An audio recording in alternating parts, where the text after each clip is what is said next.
Hello guys, welcome back to my YouTube channel. মই কৃষ্ণই সকলোকে মোৰ চেনেললৈ স্বাগতম জনাইছোঁ। এয়া গণেশ মন্দিৰৰ গেট, আমাৰ তেজপুৰৰ গণেশ মন্দিৰ। ৰাতিপুৱা 6:30 বজাতে আমি গৈছিলোঁ। কি ধুনীয়া গেটখন চাওকচোন, এফালে হনুমান আছে, এফালে ঐৰাপদ, এফালে গণেশ বাবা, বিষ্ণু, ধেৰ মূৰ্তি বিভিন্ন ধৰণৰ তাতে বনাই থোৱা আছে।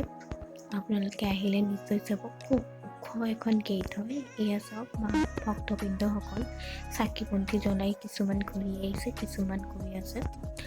এয়া গেটখনৰ বেক চাইডে ওপৰত ধৰ্মচক্ৰ, তাৰ তলত কুৰুণ্ড পক্ষী, এনেকৈ সুন্দৰকৈ খন্দি কৰে গঢ়ি তোলা এখন গেট।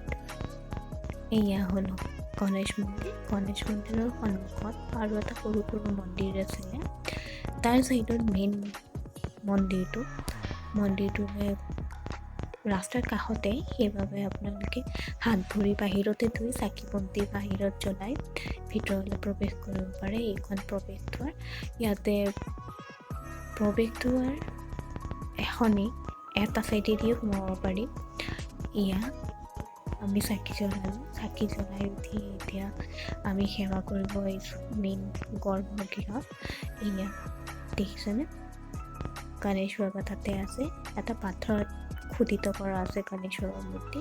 এয়া হৈছে আমাৰ তেজপুৰৰ মাজেদি বৈ যোৱা ব্ৰহ্মপুত্ৰ নদী। কিমান শান্তভাৱে বৈ আছে দেখিছেনে। খুব সুন্দৰ এটা পৰিৱেশ। ইয়াতে সকলোৱে আহি পেলাই প্ৰাকৃতিক দৃশ্য উপভোগ কৰে। এইখিনি ঠাইত বহিব পাৰি। সেই আগলৈ যে দেখিছে চিৰিকেইটা, সেইফালে আপোনালোকে নদীলৈ নামি যাব পাৰে ঘাটটো দি। সেইটোৱে গণেশ ঘাট বুলি কোৱা যায়। এয়া প্ৰাকৃতিক দৃশ্য উপভোগ কৰি ব্ৰেকফাষ্ট বাহিৰতে কৰি আহি লাঞ্চৰ প্ৰিপেয়াৰ কৰিলোঁ। লাঞ্চৰ বাবে মই এটা আলু, দুটা বিলাহী, অলপ ফুলকবি এনেকৈ ব্লাঞ্চ কৰি ল'লোঁ। বইল কৰি ল'লে অভাৰকুক হৈ যায়, সেইকাৰণে মই ব্লাঞ্চ কৰাটোৱে ভাল বুলি ভাবিলোঁ। সেইকাৰণে ব্লাঞ্চ কৰিলোঁ। ব্লাঞ্চ কৰাৰ এইকাৰণে ফুলকবি ব্লাঞ্চ কৰিব লাগে যে আজিকালি চব্জিবিলাকত পেষ্টিচাইড বহুত ইউজ কৰা হয়, সেইবোৰ যাতে আঁতৰি যায়। আৰু বিলাহীৰ বাকলিটো এৰাবলৈ ভাল হয়। বিলাহীৰ বাকলি যিহেতু নিসিজে, সেইকাৰণে এনেকৈ ব্লাঞ্চ কৰি পিউৰি বনাই ল'ব পাৰে। ব্লাঞ্চ কৰিলে খুব বেছি 20 বা 30%হে সিজে, তাতকৈ বেছি নিসিজে। তাৰপিছত আপুনি ধুনীয়াকৈ ভাজিব পাৰে। তেনেকৈ কৰি বনালে ফুলখিনি ভাঙি নাযায়। এতিয়া মই মাছকেইডোখৰ ভাজি ল'লোঁ। মাছটো সকলোৱে ভাজিব জানি, সেইকাৰণে নিমখ হালধি সানি মই মাছকেইডোখৰ ভাজি ল'লোঁ। এয়া ব্লাঞ্চ কৰি থোৱা বিলাহী দুটা, বাকলি দুটা গুচাই মই এনেকৈ কাটি ৰাখিলোঁ ঠাণ্ডা হ'বৰ কাৰণে। এইখিনি মই পিউৰি বনাম। আৰু মাছকেইডোখৰ ভাজা হ'ল কাৰণে এতিয়া মই কাঢ়ি ৰাখিলোঁ। গল্ডেন ব্ৰাউন হোৱালৈকে ভাজিলোঁ। নিজৰ ইচ্ছা অনুসৰি কম বেছি পৰিমাণে আপোনালোকে ভাজিব পাৰে। আৰু সেই একেখন কেৰাহীতে এতিয়া মই মাছখিনি উঠোৱাৰ পাছত আৰু অকণমান তেল গৰম কৰি তৰকাৰীখিনি মই বনাই দিম। সেয়া এতিয়া তেলখিনি গৰম হোৱাৰ পাছত মই তাতে পাঁচফোৰণ দিম আৰু কাটি ৰখা পিঁয়াজ আৰু কেঁচা জলকীয়াকেইটা এড কৰি দিম। পিঁয়াজ আৰু কেঁচা জলকীয়া এড কৰাৰ পাছত মই ফুলকবি আৰু আলুখিনি যিখিনি ব্লাঞ্চ কৰি ৰাখিছিলোঁ সেইখিনি মই ইয়াতে দি দিম। দি দিয়াৰ পিছত এইখিনি গল্ডেন ব্ৰাউন অকণমান হ'বলৈ দিম। অলপমান লৰাই লৈছোঁ। তেলখিনিও ছাইডত এনেকৈ কৰি যিহেতু যেতিয়া আপোনালোকে কম তেল হ'লে এনেকৈ ছাইডৰখিনি লগাই ল'লে, তেতিয়া সেইটো আপোনালোকৰ ননষ্টিক লেয়াৰ এটা বহি যায়। ননষ্টিকৰ নিচিনা হৈ যায়। সেইটো কাৰণে তেনেকৈ কৰি ল'ব। তেলটো গোটেইখিনি ছাইডে লগাই ল'ব। আৰু এতিয়া ব্ৰাউন কালাৰ হওঁতে মই গোটেইখিনি এড কৰি দিম। ইয়াতকৈ বেছি নাভাজিব, ইয়াতকৈ বেছি ভাজিলে জ্বলি যাব। এতিয়া চব ঢালি দিলোঁ। ঢালি দিয়াৰ পাছত মই নিমখ হালধি দি পেলাই আকৌ লৰাই দিম। অকণমান সময় ঢাকি পেলাই ভাজিম, কাৰণ আধা কুক হৈ আছে, হাফ কুকো নহয়, তাতকৈ বেছি কম কুক হৈ আছে। সেইটো কাৰণে নিমখ দিলোঁ। নিমখ দিলে সোনকালে কুকিং প্ৰচেছটো ফাষ্ট হৈ যায়, সেইকাৰণে নিমখ দিলোঁ। আধা চামুচ হালধি দিলোঁ। হালধি নিমখ নিজৰ টেষ্ট অনুসৰি আপোনালোকে দিব পাৰে। এয়া দি পেলাই এতিয়া মই ঢাকোন লগাই এইখিনি ভাজিম। ঢাকোন লগাই ভজাৰ পাছত যিখিনি তেল আছিলে, তেলখিনি গোটেইখিনি শুহি লৈছিলে, সেইখিনি আকৌ ওলাই পৰিলে। এতিয়া মই এইখিনি তেলতে পিউৰিটো ঢালি দিলোঁ। মই মিক্সিত পিচি লৈছিলোঁ আৰু পিউৰিটো এতিয়া দেখিছেনে ইমান পাতল হৈ আছে, ৰংটো ঢেলা হৈ গ'ল, কিন্তু অলপমান সময় ভাজাৰ পাছত ৰংটো দেখিছেনে ডাঠ হৈ আহিলে। এনেকৈ কৰি ৰংটো যেতিয়া কাঢ়া হয় তেতিয়াই গম পাব যে পিউৰিটো সিজিলে। যিহেতু আমি নিমখ আগতে দিয়ে থৈছোঁ আৰু নিমখ দিয়া দৰকাৰ নাই, আলুখিনিও সিজিল, ফুলকবিখিনিও সিজিল। ইমানখিনি সিজোঁতে তেতিয়া মই গৰম পানী এড কৰি দিম। পানীখিনি এটা চাইডে বইল কৰি ৰাখিব। বইল কৰি ৰখাৰ পাছত পানীখিনি ইয়াতে এড কৰি দিব। খুব টেষ্টি হয় এনেকৈ কৰি ৰান্ধিলে। ইমান বেছি ৰকেট চাইন্স নাই যে বহুত কিবা মছলা দিব লাগিব তেতিয়া কালাৰ ভাল হ'ব।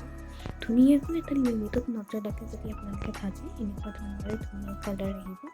আলু চালু চব সিজিলে এতিয়া মই মাছখিনি দি দিম। ইয়াৰ উতল অহাৰ পাছত উতলটো আহিবৰ কাৰণে মই ঢাকনখন লগাই দিলোঁ আৰু সেইখিনি সময়তে মই শাককেইটা কাটিলোঁ। এতিয়া মই পুৰৈ শাকখিনি কাটিম। কাটাৰ আগতে মই আলুখিনি এনেকৈ সৰু সৰুকৈ কাটি দিম, কাৰণ শাকটো কাটোতে বেছি সময় নালাগে, আপোনালোকে হাতেৰেও ভাঙি দিব পাৰে। এতিয়া মই শাকখিনিত দিবলৈ এটা পিঁয়াজ কাটিলোঁ, 2টা জলকীয়া আৰু 4-5 ফুটমান নহৰু। তৰকাৰীখিনি ইফালে উতলি আছিলে, মাছকেইডোখৰ মই জোখ দিলোঁ। মাছকেইডোখৰ জোখ দিয়া 10 মিনিটমানৰ পিছত 5-10 মিনিটমানৰ পিছত মই ধনিয়া পাতখিনি দি পেলাই ঢাকনটো অফ কৰি থৈ দিম। ফ্লেমটো অফ কৰি থৈ দিম, ঢাকনখন বন্ধ কৰি দিম। এনেকৈ কৰিলে সোৱাদটো বেছি ধুনীয়া আহে। গোটেই ধনিয়াৰ যিটো এৰোমা সেইটো মাছটোৰ ভিতৰত সোমাই যায়। আনফালে মই সৰু কেৰাহী এটা উঠাই দিলোঁ, গেছত উঠাই দি পিঁয়াজখিনি মই ধুনীয়াকৈ গল্ডেন ব্ৰাউন হোৱালৈকে ভাজিম। তাৰপিছত মই জলকীয়া এড কৰিম। ইয়াতে মাছৰ পেটটো বেঙেনাৰ সৈতে ভাজিম। মই বেঙেনাৰ পৰিমাণটো অকণ কমকৈ লৈছোঁ, সেইকাৰণে গোটেইখিনি মই একেলগে দি দিছোঁ। যদি বেঙেনাৰ পৰিমাণ বেছি হয় তেতিয়াহ'লে মই পেটুখিনি প্ৰথমে ভাজি লৈহে বেঙেনাখিনি এড কৰিলোঁ হয়। এতিয়া যিহেতু বেঙেনাৰ পৰিমাণ কম, তো তাৰ পৰা পানী ওলোৱা সংখ্যাটো অকণ কম। বেঙেনাখিনি কাটি আপোনালোকে ধুই পখালি টুকি ৰাখিব। টুকি ৰাখিলে যে পানীটো অকণ কমকৈ থাকে, ধুনীয়াকৈ ভাজ খাই খাৰ নুঠে। বহুতে খাৰো দিয়ে ইয়াতে। খাৰ দিলে খাৰতে খাৰ দি খাবৰ কাৰণে ভাল নালাগে, সেইকাৰণে মই এনেকৈয়ে ভাজোঁ। এতিয়া মই মাছখিনি এটা চলিয়াত ঢাকি ৰাখি, যিহেতু শাকটো ভাজিবলৈ সেইকাৰণে জলদি আনিব লাগে, মানে এফালে পেটটো ভাজিয়ে আছে, এফালে মই শাকখিনিও ভাজি দিওঁ। তেতিয়া লগতে ভাতকেইটা আগতে হৈয়ে আছে, কিন্তু গতিকে মই ভাতখিনি বাঢ়িব পাৰিম। আপোনালোকে যদি এনেকৈ কম সময়ৰ ভিতৰত কিবা ৰান্ধিব খোজে তেতিয়াহ'লে এনেকৈ কৰি টাইমটো মেনেজ কৰি ল'ব। তেতিয়া গোটেইকেইটা কাম একেলগে পেৰেললি কৰি ল'ব। এতিয়া মই কেৰাহীখন ধুই তাতে তেল গৰম কৰিলোঁ। প্ৰথমে নহৰু আৰু জলকীয়াটো দিলোঁ। দিয়াৰ পাছত পিঁয়াজটো মই ভাজিলোঁ। এইখিনি মই গল্ডেন হোৱালৈকে ভাজিম। অকণমান ভাজিলে তেতিয়া বেছি ধুনীয়া গোন্ধটো আহে। আলু দি দিম, তাতে মই নিমখ হালধিও দি দিম যাতে গোটেইখিনি কালাৰটো গল্ডেন ব্ৰাউন আহে। এতিয়া নিমখ এড কৰিলোঁ, হালধিও এড কৰিলোঁ।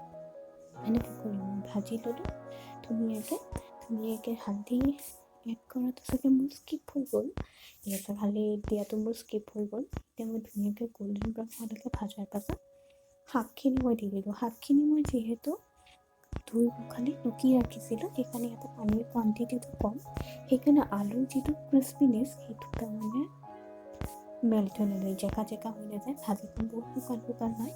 যদি আপোনালোকে শুকান ভাজি খাই ভাল পায় এনেকৈ কৰি বনাব পাৰে। আৰু যদি আগতে কেতিয়াও বনোৱা নাই তেতিয়া এই ৰেচিপিটো ট্ৰাই কৰিব, বিৰাট টেষ্টি হয়। দেখিছেনে শাকখিনিও হৈ গ'ল। এনেকৈ কৰি মোৰ লাঞ্চৰ 3টা ৰেচিপি কমপ্লিট হৈ গ'ল আৰু মই ভাতৰ সৈতে গোটেইকেইটা পৰিৱেশন কৰিলোঁ। মোৰ যদি ভিডিঅ'সমূহ চাই ভাল পায় চেনেলটো ছাবস্ক্ৰাইব কৰিবলৈ নাপাহৰিব। থেংকছ ফৰ ৱাচিং।